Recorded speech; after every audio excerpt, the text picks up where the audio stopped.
মে মাসে এখানে একটা সংকট হতে পারে, বাংলাদেশে রোহিঙ্গারা আবার অনুপ্রবেশ করতে পারে।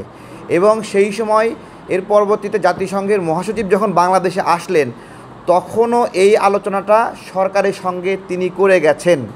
কিন্তু দুঃখজনক, এই বিষয়গুলো সরকার রাজনৈতিক স্টেক হোল্ডারদের সঙ্গে আলোচনা করেন নাই। এটা জানুয়ারি এবং ফেব্রুয়ারি সময়ের ইঙ্গিত, এত আগে ইঙ্গিত পেয়েও তারা এটা আলোচনা করেন নাই। অর্থাৎ জনগণের সঙ্গে আলোচনা না করেই জাতিসংঘ মহাসচিবকে তারা কমিটমেন্ট করেছেন যে এই রোহিঙ্গাদেরকে অনুপ্রবেশ করতে দেবেন। একটা চাতুর্যপূর্ণ চালাকি মার্কা কাজ দেখেন, তারা রোহিঙ্গা অনুপ্রবেশ করবে এই বিষয়ে সম্মত হয়েছে, কিন্তু 2 সপ্তাহ আগে নিউজ করিয়েছে যে মায়ানমার 1,80,000 রোহিঙ্গা এখান থেকে ফেরত নেবে। এই যে জনগণের সঙ্গে চালাকি, রাজনৈতিক দলগুলোর সঙ্গে চালাকি, এই চালাকিটা কেন করলেন আমরা জানতে চাই।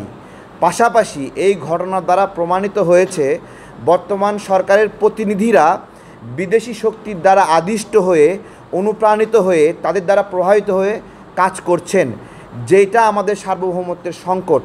আমরা চাই এদেশের সরকার চলবে এদেশের জনগণের মন এবং মতের সমন্বয় করে। সেই মন এবং মতের সমন্বয় ছাড়াই বিদেশি শক্তির কাছে নতজানু হয়ে তারা বাংলাদেশের স্বার্থ নষ্ট করেছেন। এই জন্য আমরা বলেছি এই কাজে যে সকল প্রতিনিধিরা জড়িত আমরা তাদের বিচার চাই। আমরা আমাদের প্রেস ব্রিফিংয়ে স্পষ্ট উল্লেখ করেছি, যারা যারা এই কাজে প্রভাবিত করেছেন নির্ণয় করা হোক, তাদেরকে এখান থেকে বের করে দেওয়া হোক এবং শাস্তির আওতায় আনা হোক।